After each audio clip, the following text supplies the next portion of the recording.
We'll be sending out the recording link to everyone who registered tomorrow.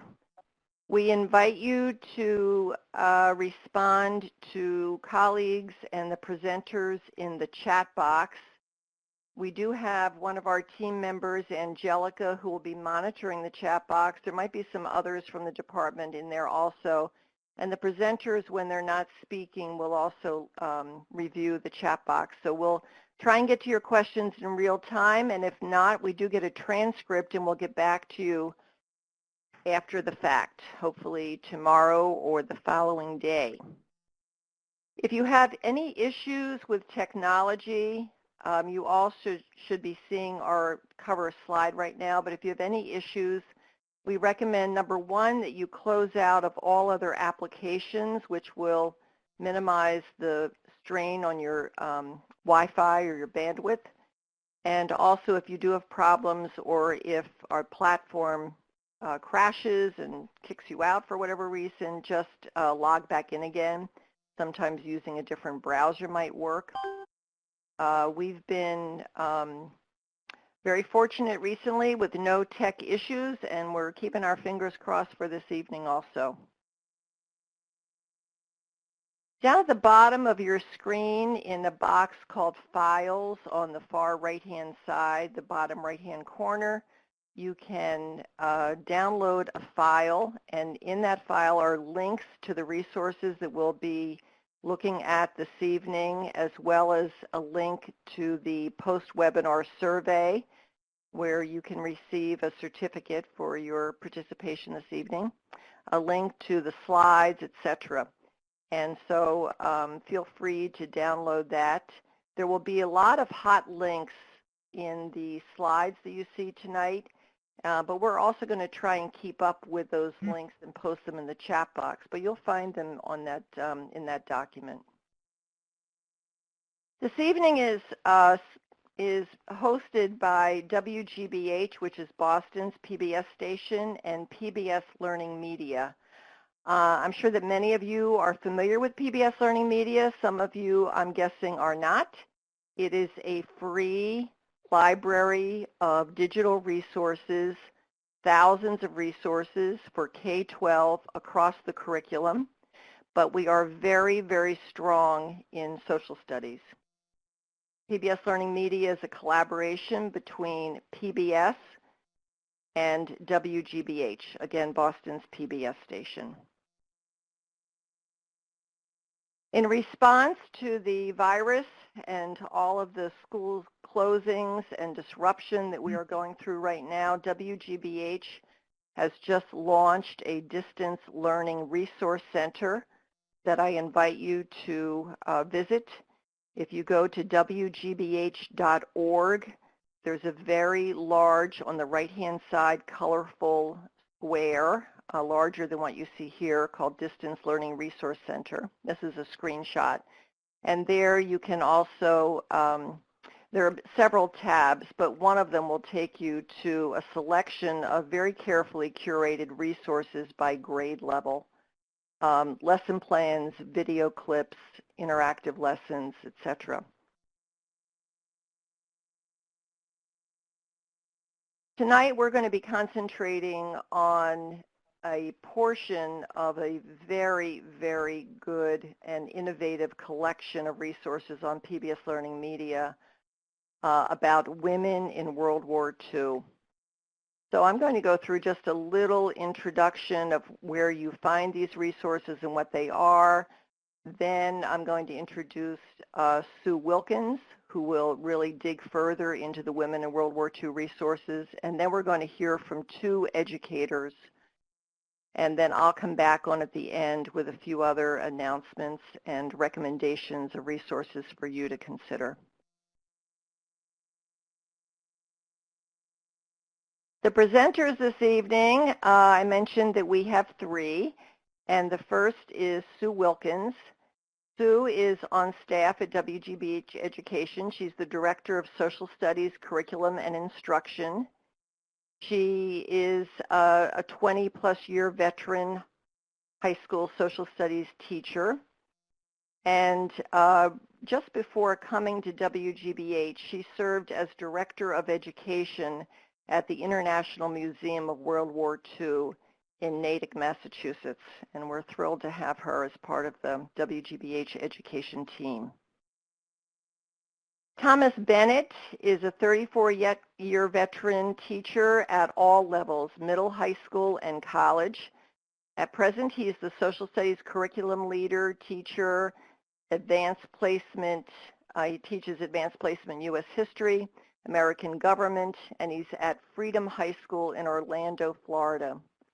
He has twice received Teacher of the Year at Orange County Public Schools, and he's also in the adjunct faculty at Advent Health University. And finally, Karen Pleasant is a 20-year veteran history and political science teacher, and she is currently the History Department Chair at Stoneleigh Burnham School in Greenfield, Massachusetts, which is a small girls' independent school. She's also the co-coordinator of the school's International Baccalaureate program, and in 2015, she won the Trustees Award for Excellence in Teaching. So we have some very experienced presenters, and we've worked very hard and had a lot of fun putting together this session for you. So I'm looking forward to getting started. All right, I mentioned PBS LearningMedia already, but this is what the home page looks like, and up here in the upper right-hand corner, you see my name, Carolyn. But if I was not logged in, that's where you would sign in. You are welcome to browse the site without signing in, but signing up takes you about 30 seconds. It's free, and that gives you full access to the site and all the functionality. So we encourage everyone to just take a minute and sign in.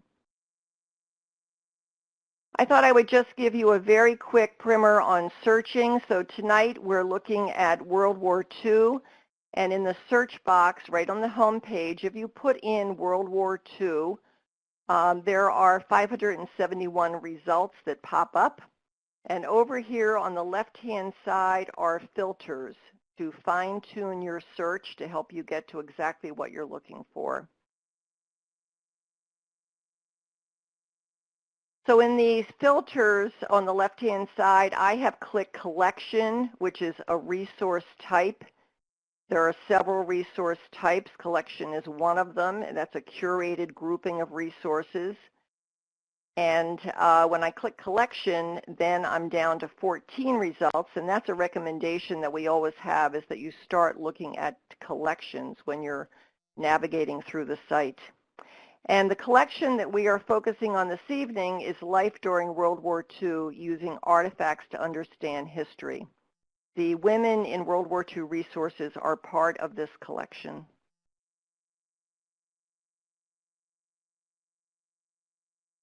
So the collection, Life During World War II Using Artifacts to Understand History, this was a collaboration between the International Museum of World War II and WGBH. The resources were produced by WGBH. There are several sections of the collection, and those are listed here: the Artifacts Gallery, Propaganda, Women, etc. And it's noted that the collection really draws very heavily on artifacts that were part of the International Museum of World War II, and that the scope of the resources is international.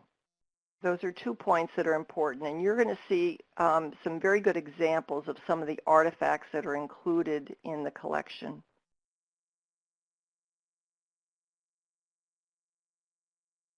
All right, I'm going to turn the mic over to Sue Wilkins, again, the Director of Curriculum Instruction at WGBH, who's going to give us a deeper dive into the specific resources on women in World War II before we get to the teacher stories. Okay. Go ahead, Thank Sue. you. Thanks so much. Hello, everybody. I'd like to extend a warm welcome to you all, and I hope you are surviving in these these crazy times.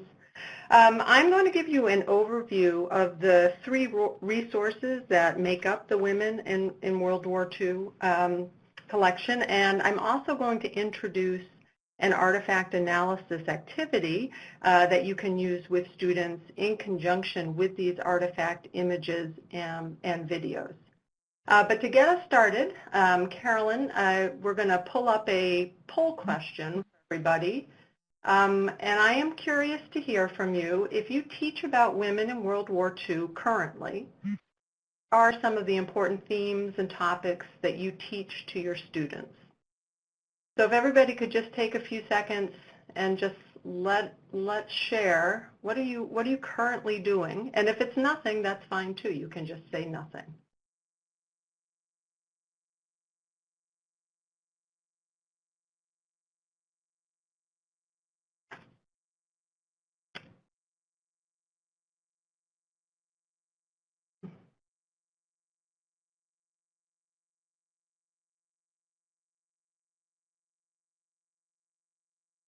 All right, I'm seeing a lot of workforce themed responses here, but also there's a great variety here as well. A lot of military as well.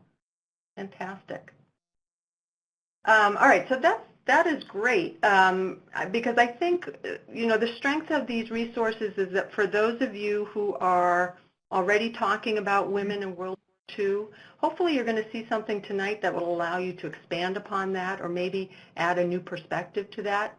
And for those of you who have not touched this topic before but now suddenly find yourself with some time to do that, hopefully we'll be able to really sort of support you as you introduce this topic to your students for the first time. All right, so let me move in here. So this chart is just laying out for you sort of at a glance when we talk about women in World War II, what have we decided to focus on? So there are 3 separate, what we call resources, Women on the Job, Women in Combat, Women's Lives, Change and Loss. I would say Women's Lives is most similar to what you might think of as Women on the Home Front, but we broaden that, the definition a little bit there and so changed the title. And then what is running down beneath each of these titles are really sort of the subtopics addressed within each of those resources. So for example, Women on the Job, yes, we have, a video that highlights women, factory defense workers, but we also focus on the many different roles that women played as, sort of home front civil defense, making sure lights were out, air raid wardens, that sort of thing. And then we also address what happened at the war's end, this so-called return to normalcy. So this just gives you an overview, again, of the 3 different resources and then the subtopics covered within each of those resources. And again, because this whole collection was built from the original artifacts at the International Museum of World War II, of course, the resources themselves are international as well. I know a lot of you teach U.S. history, but hopefully when you're teaching World War II, which was such a global and total war, you are also finding ways to squeeze in that international perspective.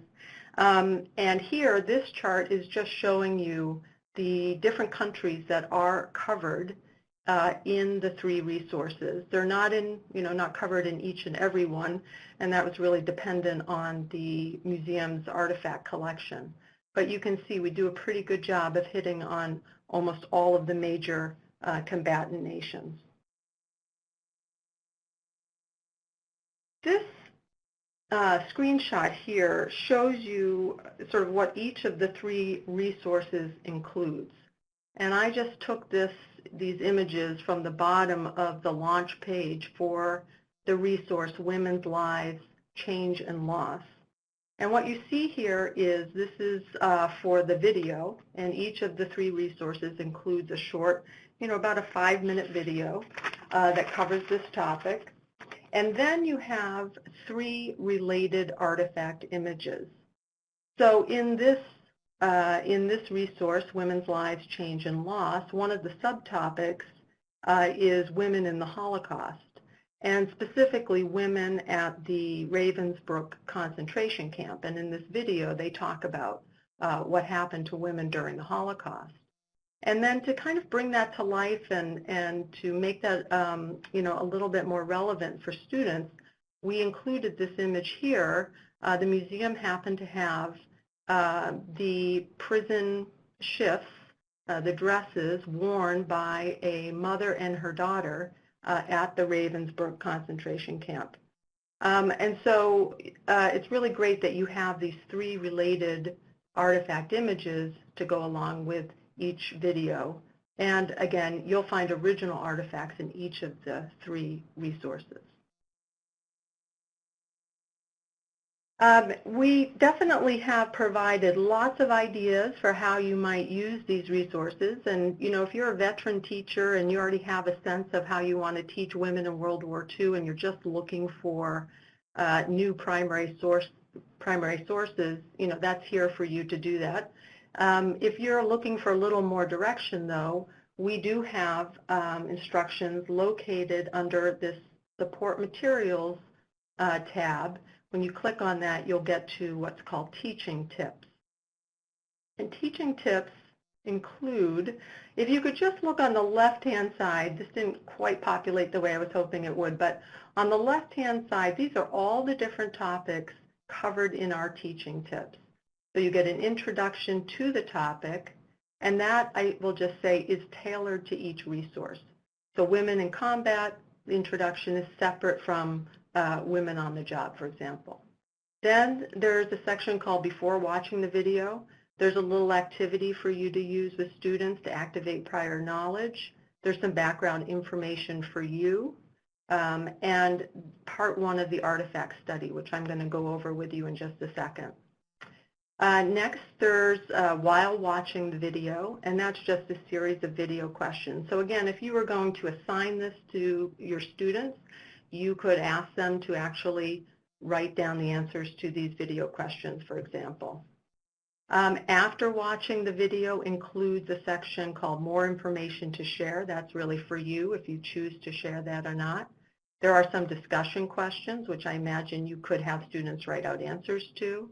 And then you return to the artifact study.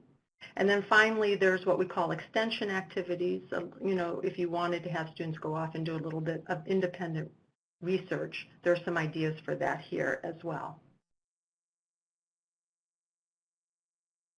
Oh, and actually, Carolyn, can we go to the image of the Teaching Tips? Sure. Terrific. So these are in PDF format. There is like a print button when you go to this on the website, and so if you choose to, you can just print this off. Terrific.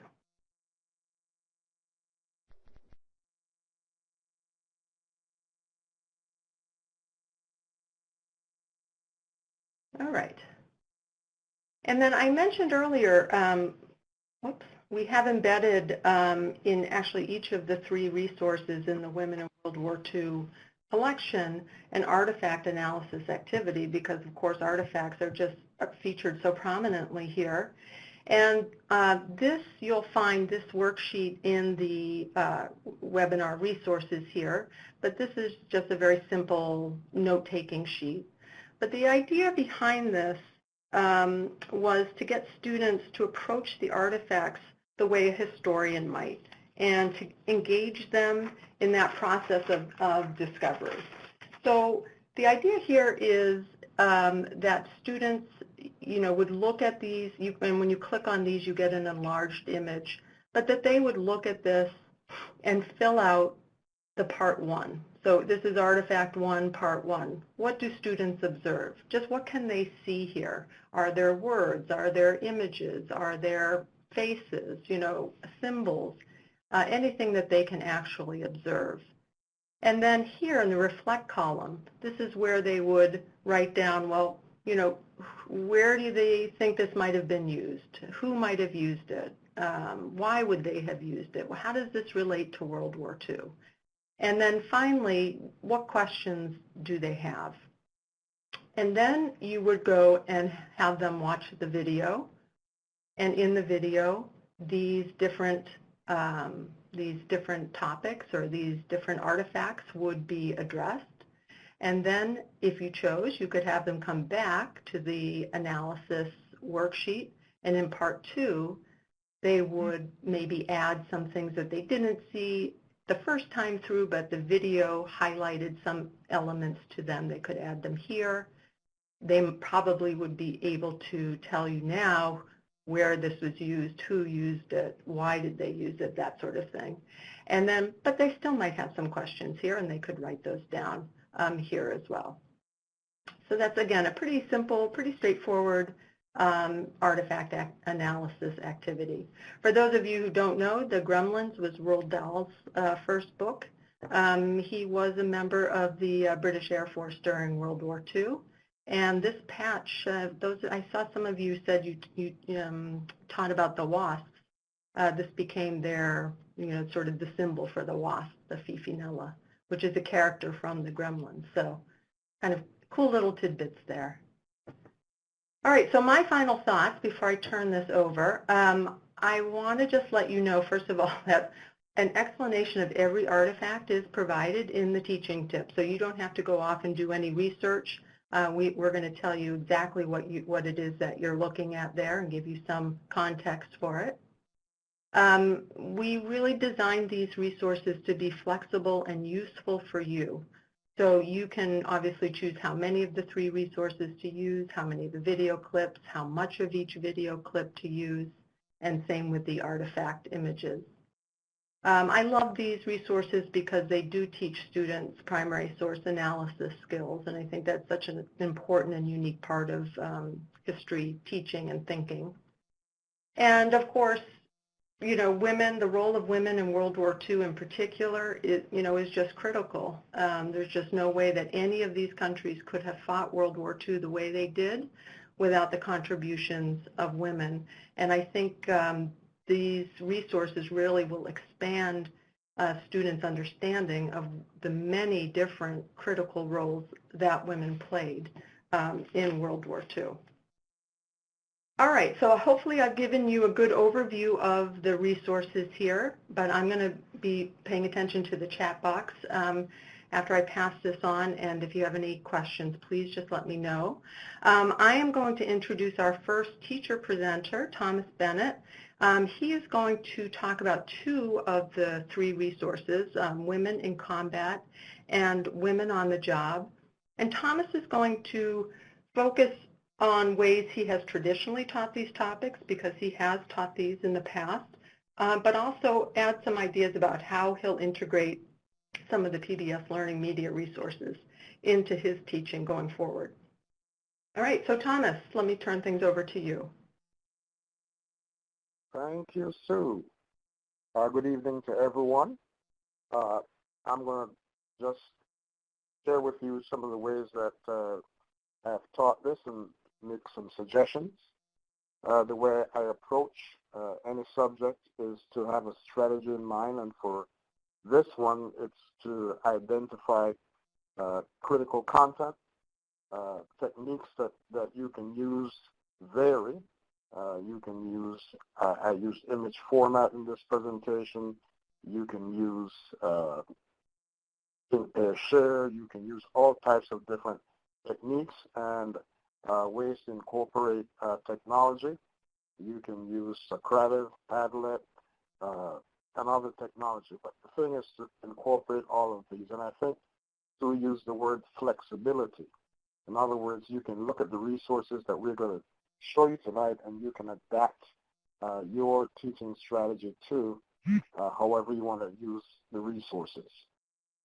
My 2 essential questions tonight are: what effect did World War II have on women in combat and women in the workplace, following the themes? And then what changes to American society did women's involvement in World War II produce? I think you can notice that I want students also to identify patterns of continuity and change over time in the role of women in war. And so as I approach this, I begin, of course, we have taught lessons on the events that lead to World War II, beginning with 1920 American foreign policy, from the end of World War I, engagement to isolation to neutrality to war. And then I also use a tutorial by CPOMs that sort of gives some events that occurred immediately before we get into World War II. The beginning of the war and all the different events, our neutrality acts, and then, of course, Pearl Harbor. So the first resource we're going to talk about is Women in Combat. And I noticed that a number of you have emphasized this in your teaching before. So what I do with students is I do a little brainstorming activity using image frame. And I show these two images because we have taught women during World War I. So I ask the question, this image reminds you of, and then they can either think a share, they can submit to a poll, they can do Socrative. And so that allows us to engage in some active conversation. I like active learning strategies. So the point is to show that during World War I, of course, American women did not engage in active combat, but women in other countries, especially the Soviet Union, did engage in active combat. And that comes through also in the resource that you're seeing here, Women in Combat, that PBS LearningMedia is showcasing tonight. Now, excuse me, Thomas. Excuse me, Thomas, for a second. We just have had a couple of comments in the chat box about that it's difficult to hear you. So I don't know if you could get a little closer to the microphone. That might be helpful. Thank you. Okay. Can everyone hear me now? That's better. That is much better. Thank you. Good. As I was saying, that as I introduce women in World War II, I activate their prior knowledge by showing them those two images of women's roles in World War I, and we're trying to establish, to identify patterns of continuity and change over time. And then I just showed the first resource, Women in Combat. Now, I show these two images because, again, I'm trying to show the different roles of women both in the United States and in the world. And I would ask a question such as, can anyone identify the image on the left? And they'll probably give different guesses, and then I will tell them this is the image of a uniform worn by a Soviet female sniper. And that gains a lot of interest because many of them have never seen that image before. So it gains a lot of interaction. And then an image on the right, women are involved in the military in the United States, but they're not involved in active combat. So that keeps that theme of what continues and what has changed. Now, we're going to show you a little clip of the resource, Women in Combat, that PBS is showcasing tonight. Great, and I'll just emphasize that we're just going to be showing a very small portion of this.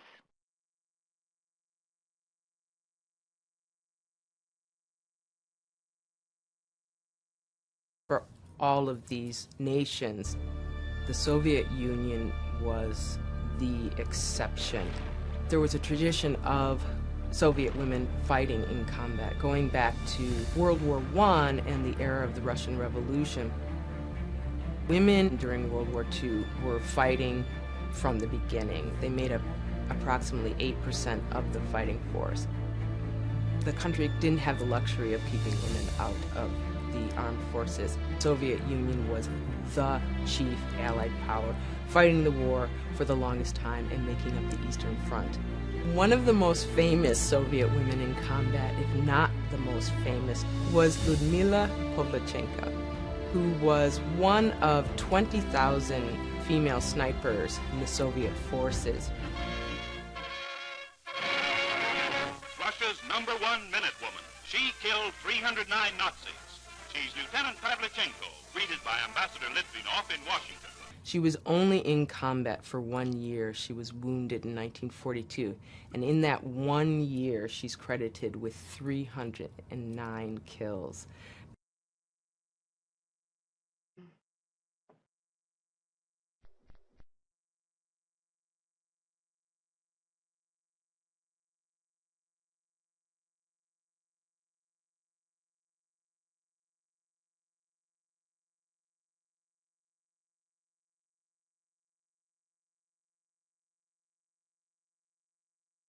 Okay, the second resource is Women on the Job. Now you notice that in the video it shows the Soviet Union women actively involved in combat, but you don't see women from the United States actively involved in combat. So we're trying to keep that sequence going. Now, as we transition to Women on the Job, we use this slide and ask the question, what occupations other than housewives did American women hold before World War II?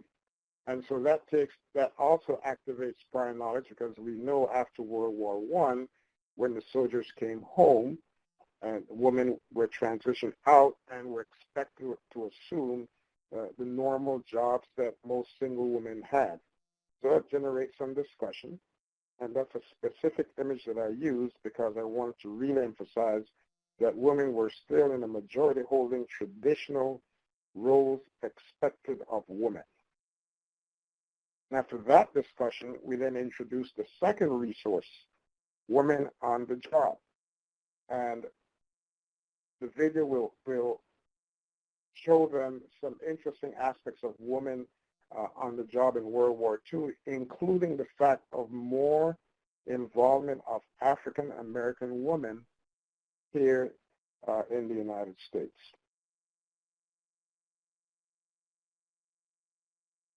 And again, I'm using the same strategy. I'm using different images to show continuity and change.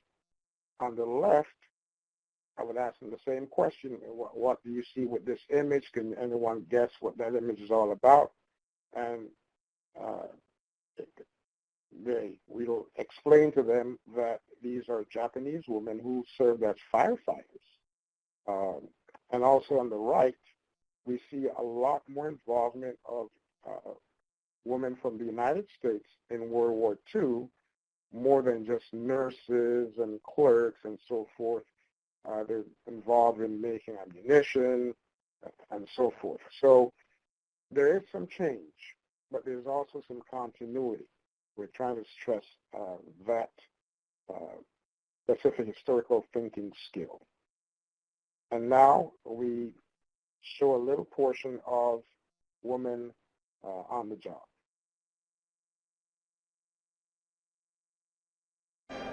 On the production line, Rosie the Riveter steps in when the draftees step out. When the United States entered the war officially and millions of men went off to fight, there was a need for workers to produce the machines of war, literally. And so the people left behind to do that were women. To millions of American wives and mothers, the responsibility of manning their home front against emergency is now very real. Women came into defense plants especially and did the work of building tanks, jeeps, aircraft. This is a great upset in the workforce, and then also a great upset in terms of gender roles. I'm the girl that makes the thing that holds the oil, that oils the string, that takes the shank, that moves the crane. About 6 million women then enter the workforce, and those were primarily white, middle-class, and married women. but many women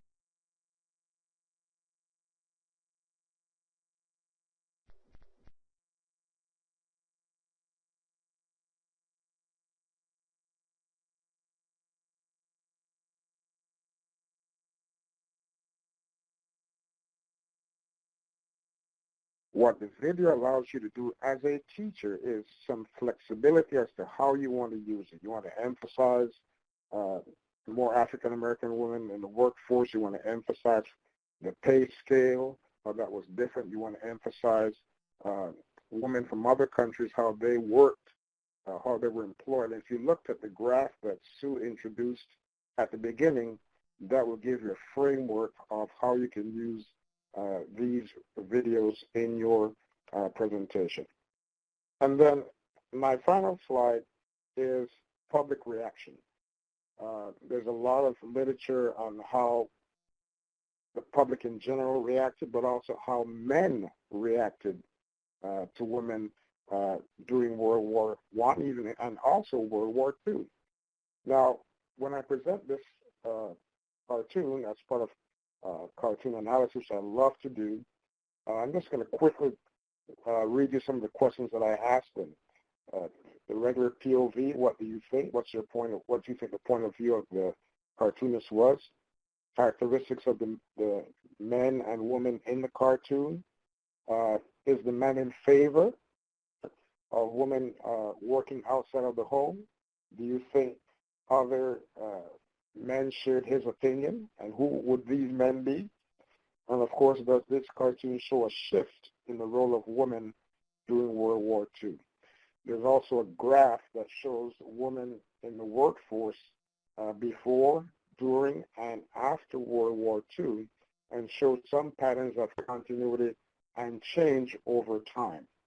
So those are some ways that you can teach this, but I emphasize flexibility. But also these resources are excellent, and they give you that flexibility as to what strategies you want to use, get the students involved, get them in discussions. And then I end with a reflection question. Can they write a statement showing our identifying patterns of continuity and change, and also some reflection questions. And now, I have the honor to introduce Karen. Hi, thank you very much. I'm so happy to be here with all of you tonight. You've been asking great questions in the chat box that I've been reading.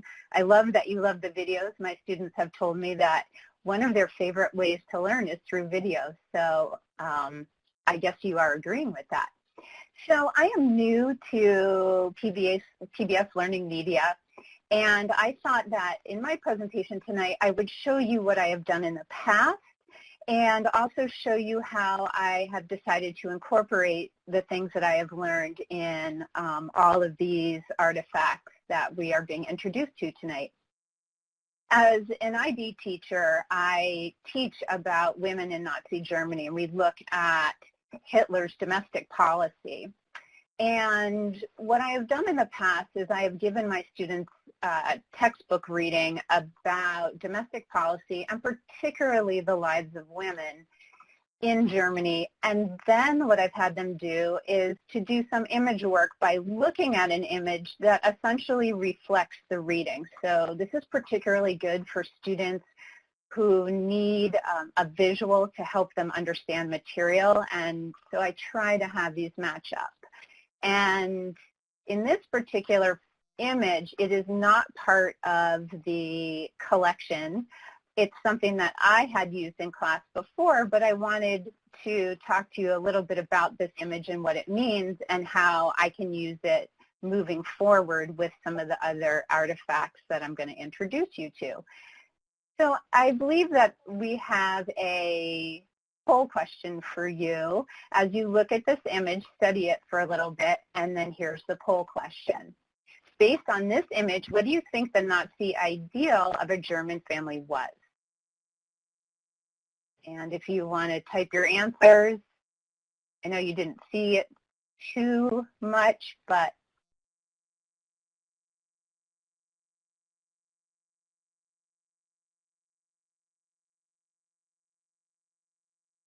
I see a lot here on the blonde, blue-eyed family, which definitely was part of the Nazi ideal of the master race.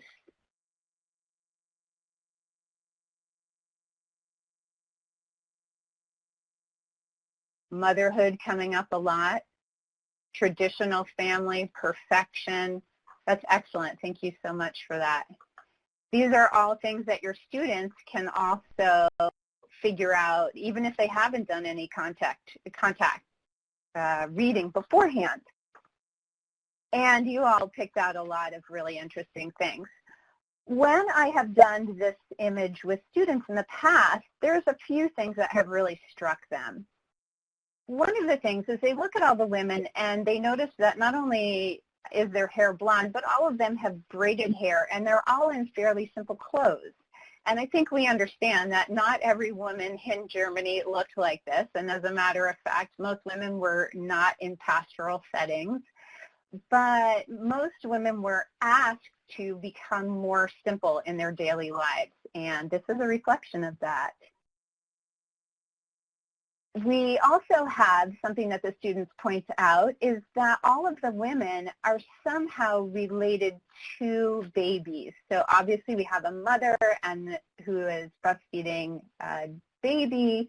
We have a daughter who is looking on, potentially thinking, when do I get to do that when I grow up? And then we have a little girl in the front, and you can see that she is holding a baby doll. So all related to this idea of motherhood. And also because we're talking about a family, things that the students point out is that we have a son in the front who is wearing a brown shirt, so that probably indicates that he's part of the Hitler Youth. And we can see that he is doing something, maybe he's playing in the sand, but it's something manual, as in labor. And we know that many of the men were asked to go off to work to help the war effort or actually be involved in the war. So that's how I've done things in the past, and it's been really interesting, and students have really enjoyed that. But in using this collection, I have found some really interesting other artifacts. And so I thought that I would also do some new approaches. So this is an artifact that I would call in isolation, and this is part of the PBS LearningMedia Women in World War II, and it is in the section of Women's Lives, Change and Loss. And the question is, what is the message? And we have a translation of the text here. One of the things that I discovered early on when working with artifacts is I discovered this National Archives cartoon analysis worksheet, and some of you may have seen this before. I actually use this for all image work, whether it's a cartoon or it's a photograph or it's a painting, and you could easily adapt this, retype what you want, take what you want from it, or just tell the students, even though it says cartoon analysis worksheet, this is really a tool to use for any image work, and here's why I love it. Particularly when you're looking for something where you want the students to figure out what is the message going on here. This is divided into 3 levels. Level 1 asks the students to write down anything they see. Do not in any way interpret anything. So if I go back to the image here, just what do you see? That's it. I see a woman, I see a baby, I see words written in German. That would be level 1. And they make a list of those things. Level 2 would be, what do you see that you've written down? Do you think means something else? So what is symbolic here? And that gets students a little bit more into the analytical piece of what they think might be going on based on all of the details that they've picked out. I'll go back to that sheet for you for a second here. And then level 3 is describing what they think is taking place. And in particular, if we look at level 3, question C is really my question. Explain the message. What is the message here? One thing I always tell students when they are doing this work is that when we're looking at a poster, when we're looking at a drawing, a cartoon, the artist did everything with a purpose. And so we always want to remember that nothing here is accidental. Sometimes in photographs, the photographer also sets up the photographs and then sometimes has extra things in it they weren't expecting and they didn't see until the photo was produced. But I always want students to make sure that they're really looking at all of the details.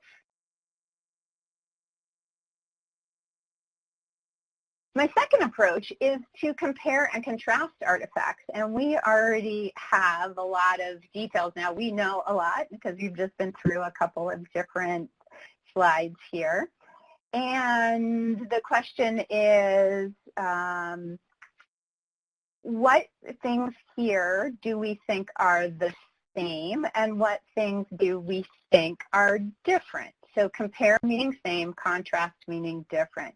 And I've done really well making this a class discussion. I put students in pairs. I have them look at these two things. I have them make two charts.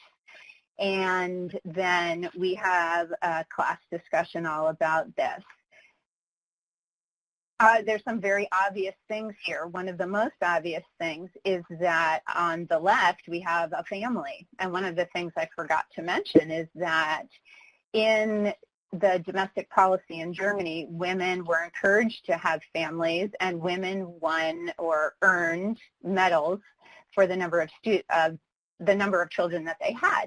So in this particular case, this family is a bronze medal family because they have 4 children, and silver and gold has a number of other children associated with that, more than 4. But we can also see on the right that we have a woman who is solitary. She doesn't have a family, she hasn't won a medal, and she has a baby. And that can get students into a really interesting conversation about, if this is also the Nazi ideal, what is this telling us?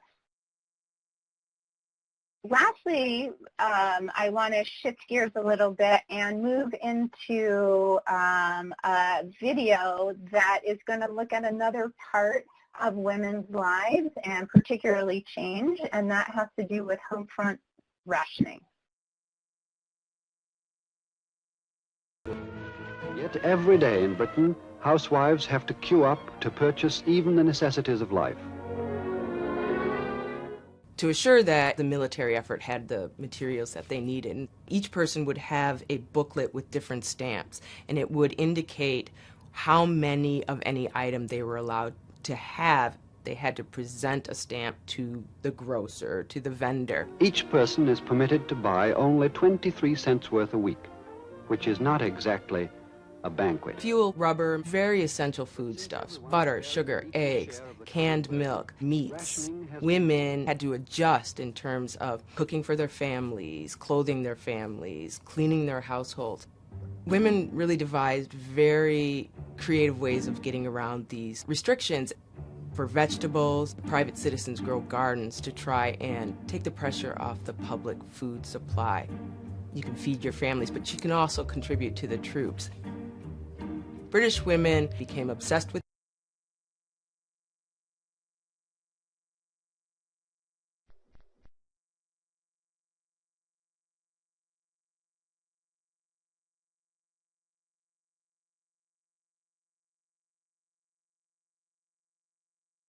As a history teacher, I want my students to really think about things in a historical sense. But in my new approach 3, asynchronous learning, which a number of us on tonight are just launching into that world, and I am as well, teaching from my desk at home, I designed a lesson where students both looked at things in the past and also would take in their present. And I think the video clip is a really great way for students to get into this topic. And then I would have them look at this artifact page, which is a ration book, and this is from the British in 1942. And a question I might ask my students would be, well, what is 3 things that you notice on this military food points rationing artifact, and just let them go through it. And this is an activity that I would assign them to do at home, to see the video, to do this little activity of finding 3 things. And there's a number of things that students could point out, as you are probably seeing yourselves. And this is a document where students can click on it and it becomes bigger and they can read it. And then the third thing I would have them do is this particular activity, World War II food rationing activity, which is something that I found on Teachers Pay Teachers. And it's an activity where the students are given a list of food rations with servings and costs, and they have to feed a family of 4 for a day. They have a maximum of $2 and they can use 48 points. And in this particular activity, given the nature of how we're all living right now, I would encourage students to potentially talk to their families, to think about their own experiences of what they have decided is the most important things for the family to have or to eat or to use when they're filling this out. And if they wanted to engage their family members to help them do the activity, I would encourage them to do that. And I would like to turn this back over to Carolyn. Wow. Well, thank you very, very much, Sue, Karen, and Thomas. Karen, you could take a peek at the chat box now that you're not speaking. There's lots of conversation. Just a reminder that if we were not able to get back to you in the chat box this evening, we will offline. We do get a transcript of the chat, and a recording of tonight's session will be sent out to all who registered tomorrow. And again, in the very bottom of the chat box below in the files box is where you can download a document that has many of the links that we're showcasing this evening. All right, I just want to wind down with a few other resources on PBS Learning Media beyond the World War II collection. I mentioned at the outset that there are thousands of resources on this free website, and we are very strong in social studies, although we cover all areas of the curriculum. There are collections drawn from Frontline, which is produced by WGBH out of Boston, and we hear over and over from teachers that Frontline is indispensable to them. So you will find resources drawn from many of the Frontline programs and also some of their web projects. American Experience, of course, another WGBH program, indispensable in teaching U.S. history, and lots of resources drawn from full-length programs. Most recently, McCarthy, which was shown on PBS stations around the country, and we have clips and resources from that program on PBS Learning Media. The Calderwood Writing Course, U.S. History, is very different. It has nothing to do with television or broadcast, but it is a series of interactive lessons around a U.S. history topic that stress writing activities. So students in grades 9 to 12 are one-to-one with a screen in a self-paced lesson, perfect for distance learning, around topics such as the Spanish-American War, Louisiana Purchase, etc. And then these are 3 other examples of the hundreds of collections on the site that I thought some of our favorites that would be of interest to you. One is relatively new, Ken Burns in the Classroom.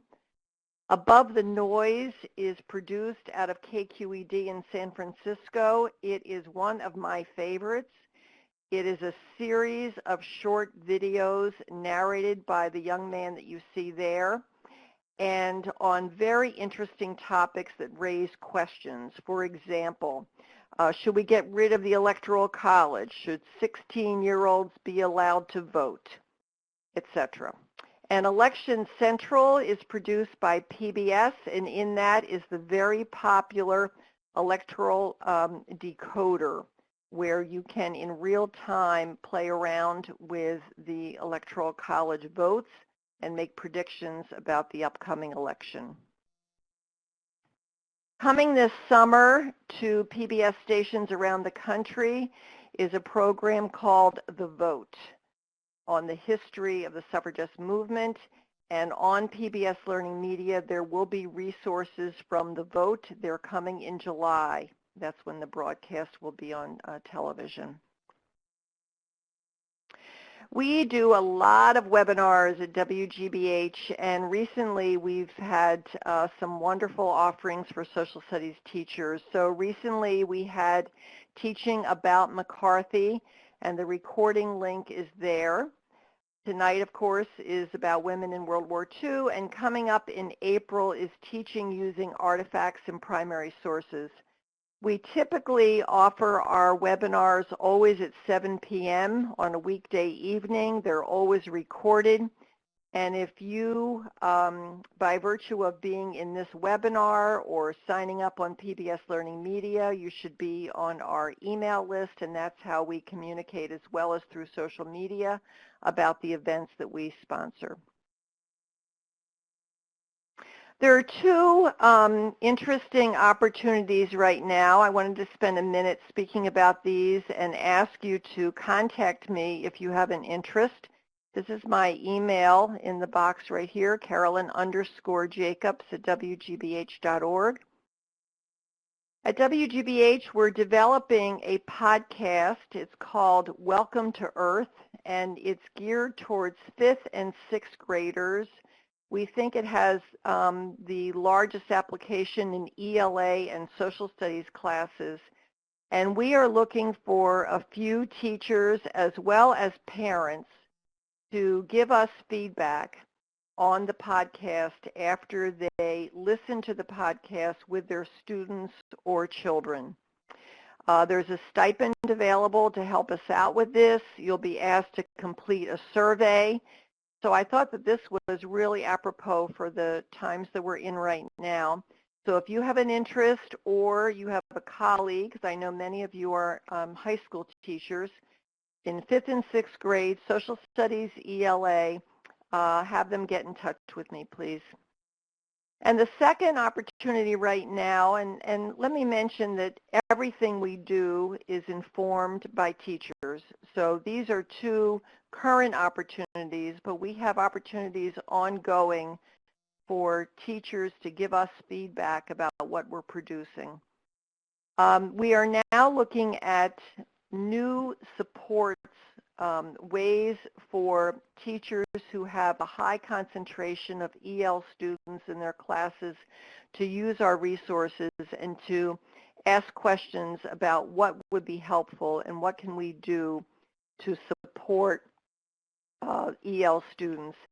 So we're looking for a small group of high school social studies teachers from across the country who have a majority of at least 40% or more of EL students in your class to get in touch with me, and then we'll be in touch with you about what we're producing and how you can help us out.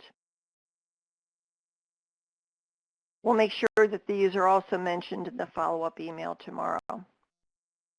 This is the survey link. It's a very brief survey. It really helps us.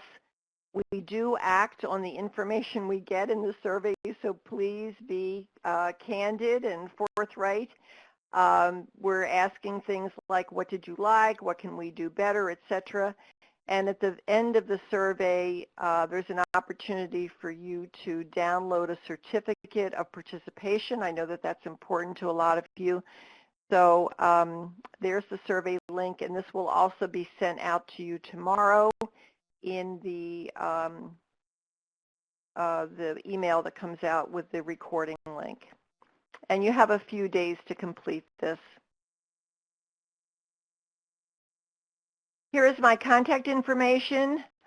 I really can be considered your main contact for WGBH, and I will get you to the right people.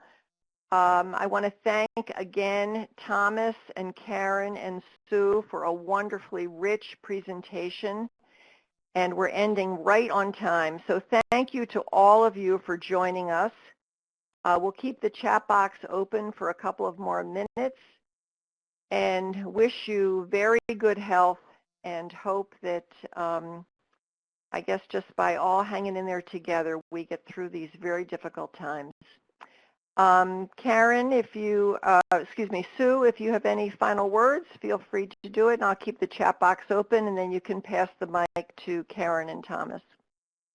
Well, I think I would just, since so many of you seem to be in this unit in U.S. history right now, I would just also recommend that you look at the other resources in the Life During World War II collection, because there's a great resource on propaganda there during World War II, and then also there's a there are just so many other artifacts that you could access to use in your classroom. So it's just worth a look at the collection as a whole.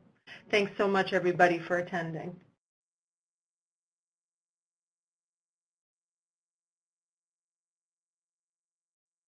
Karen, are you going to say anything? Then I'll say, or you want to go first? You can go first. Thanks. Okay, for all English teachers, as you know, the exam this year ends at period 7, which is what we're at right now, World War II. So any additional information you need, resources, extended activities, I prepared some. I don't know if they'll be included finally as part of the recording, but I'm here. Thank you. And I just want to remind everybody, this is Karen again, that the teaching tips are extremely helpful. If you are unfamiliar with any of these topics, there really is a great amount of information to get you oriented and hopefully to make you excited to learn more about each of these topics. I have, in a very short space, fallen in love with the resources here, and I'm starting to use as much as I can in my classes for our distance learning environment. So thank you very much for coming tonight. Great, and thank you everyone once again. We'll keep the